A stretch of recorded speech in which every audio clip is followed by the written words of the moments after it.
এক দেশে ছিল এক ছোট্ট গ্রাম। গ্রামের চারপাশে ছিল বিশাল জঙ্গল, আর দূরে ছিল এক উঁচু পাহাড়। সেই পাহাড়ের চূড়ায় নাকি থাকে এক জাদুকর নীল পাখি, যার ডানায় নাকি লুকিয়ে আছে সুখ সমৃদ্ধির রহস্য। গ্রামের লোকেরা মাঝে মাঝে সেই পাখির ডাক শুনতে পেত, কিন্তু কেউ কখনো তাকে ধরতে বা দেখতে পায়নি। সে গ্রামে থাকত এক গরিব ছেলে, নাম তার আরিফ। আরিফ ছোটবেলা থেকেই খুব কষ্টে বড় হয়েছে। তার বাবা মা দুজনেই খুব অসুস্থ, সংসারে রোজগারের মতো তেমন কেউ নেই। তবুও আরিফ ছিল পরিশ্রমী আর মনের দিক থেকে খুব ভালো।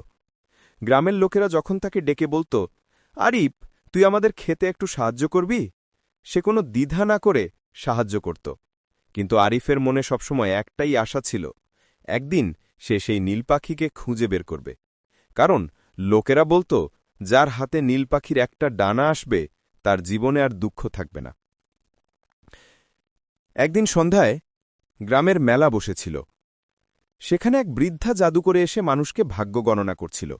আরিফও কৌতূহলবশত তার কাছে গেল। জাদুকরি চোখ বন্ধ করে কিছুক্ষণ মন্ত্র পড়ল, তারপর বলল, বাবা, তোর ভাগ্য একদিন বদলাবে। তুই সেই নীল পাখির ডানা পেতে পারিস।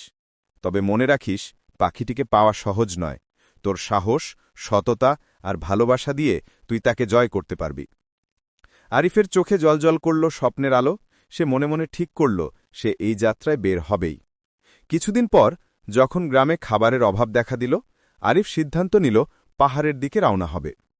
মায়ের হাত ধরে বলল, মা, আমি নীল পাখিকে খুঁজতে যাচ্ছি। আমি যদি সফল হই তাহলে আমাদের আর কষ্ট থাকবে না। মা অশ্রুসিক্ত চোখে বলল, বাবা, তুই সাবধানে যাস। মনে রাখিস, সততার পথ কখনো ছাড়িস না। আরিফ শুধু একটা লাঠি আর ছোট্ট ব্যাগ নিয়ে রওনা দিল। আরিফ যখন জঙ্গলের ভেতর দিয়ে যাচ্ছিল, তখন হঠাৎ এক বাঘ তার পথ আটকাল। বাঘ গর্জে উঠল, কে এভাবে আমার জঙ্গলে ঢুকেছে? আরিফ ভয়ে কেঁপে উঠল, কিন্তু সাহস করে বলল, আমি তোমার শত্রু নই, আমি শুধু নীল পাখির খোঁজে যাচ্ছি। বাঘ একটু ভেবে বলল, নীল পাখিকে পেতে হলে তোর সাহস দরকার। আমি তোকে একটা পরীক্ষা দেব। যদি তুই আমার ক্ষুধার্ত বাচ্চাদের জন্য খাবার জোগাড় করে আনতে পারিস, তবে আমি তোকে ছেড়ে দেব। আরিফ কিছুটা দৌড়ে গিয়ে জঙ্গলের গাছ থেকে ফল সংগ্রহ করল। তারপর নদীর ধারে গিয়ে মাছ ধরল। সেগুলো বাঘের বাচ্চাদের খাওয়ালো। বাঘ খুশি হয়ে বলল, তুই সত্যি সাহসী আর দয়ালু, তাই আমি তোকে একটা উপহার দিচ্ছি। সে তার দাঁতের ফাঁকে রাখা এক ঝলমলে সোনালি দাঁত দিল। এটা রাখিস, পাহাড়ে গেলে কাজে লাগবে। আরিফ দাঁতটি ব্যাগে রেখে যাত্রা চালাল। জঙ্গলের পরেই ছিল এক প্রবল স্রোতের নদী। আরিফ যখন পাড়ি দিতে গেল, তখন দেখল এক কচ্ছপ পানির মধ্যে আটকে আছে। কচ্ছপ কাঁদতে কাঁদতে বলল, আমার খোলসের ভেতরে কাঁটা ঢুকে গেছে, আমি নড়তে পারছি না, তুমি কি আমাকে বাঁচাবে? আরিফ দেরি না করে কাঁটা তুলে দিল।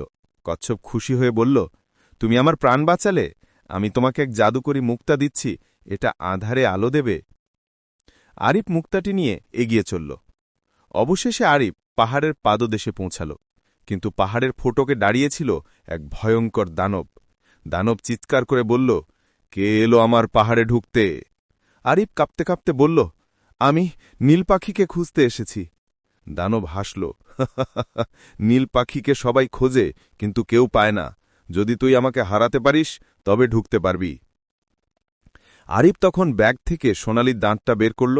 দাঁতটা হঠাৎ ঝলমল করতে শুরু করল, আর আলোয় দানব অন্ধ হয়ে গেল। সুযোগ বুঝে আরিফ পাহাড়ে ঢুকে গেল। পাহাড়ের চূড়ায় উঠতে উঠতে আরিফ ক্লান্ত হয়ে গেল। হঠাৎ সে এক সুন্দর গুহার সামনে এসে দাঁড়াল। গুহার ভেতর ঝলমল করছিল নীল আলো। আরিফ ভেতরে ঢুকতেই দেখতে পেল এক বিশাল নীল পাখি, যার ডানা থেকে ছড়িয়ে পড়ছে রঙিন আলো। পাখি গম্ভীর কণ্ঠে বলল, আরিফ, অনেকেই আমাকে খুঁজতে আসে, কিন্তু সবাই লোভী বা ভয় পায়। তুমি কেন আমাকে খুঁজেছ? আরিফ মাথা নিচু করে বলল, আমি আমার পরিবার আর গ্রামের সবার সুখের জন্য তোমাকে খুঁজেছি। আমি চাই সবাই যেন ভালো থাকে। নীল পাখি একটু হেসে বলল, তোমার আন্তরিকতা আর দয়া আমাকে ছুঁয়ে গেছে। তুমি ডানা চাইতে এসেছ, তাই না? আরিফ লাজুকভাবে মাথা নাড়ল। নীল পাখি একটা নীল পালক মাটিতে ফেলল। পালকটি ঝলমল করে সোনালি আলো ছড়াতে লাগল। এই পালক তোর হাতে থাকলে তোর গ্রামে আর দুঃখ থাকবে না। তবে মনে রাখিস, প্রকৃতির প্রতি সদাই থাকতে হবে। আরিফ পালক নিয়ে গ্রামের পথে ফিরল। এবার নদীর স্রোত আর থামাল তাকে, কচ্ছপ পথ দেখাল। জঙ্গলের বাঘ মাথা নত করে বিদায় জানাল। অবশেষে সে গ্রামে ফিরে এলো। যেই না পালকটা গ্রামের আকাশে ছোঁয়াল, অদ্ভুত পরিবর্তন ঘটল। শুকনো জমি সবুজে ভরে গেল, গাছ থেকে ফল ঝরতে লাগল, নদীতে মাছ ভরে উঠল। অসুস্থ মা বাবারও সুস্থটা ফিরে এলো। গ্রামের সবাই আনন্দে চিৎকার করে উঠল, আরিফ আমাদের ত্রাতা! আরিফ নীল পাখির পালক নিয়ে এসেছে। আরিফ আর কখনো পালকের শক্তি নিজের জন্য ব্যবহার করল না। সে সবসময় গ্রাম আর প্রকৃতির মঙ্গলের জন্য ব্যবহার করত। গ্রামের লোকেরা তাকে ভালোবাসতে লাগল। আর নীল পাখি দূর পাহাড় থেকে মাঝে মাঝে এসে তার মাথার উপর ঘুরে যেত, যেন আশীর্বাদ করে যাচ্ছিল। গল্প এখানেই শেষ, কিন্তু এই গল্প থেকে শিক্ষা, সাহস, দয়া আর সততা থাকলে জীবনের সবচেয়ে বড় পুরস্কার পাওয়া যায়।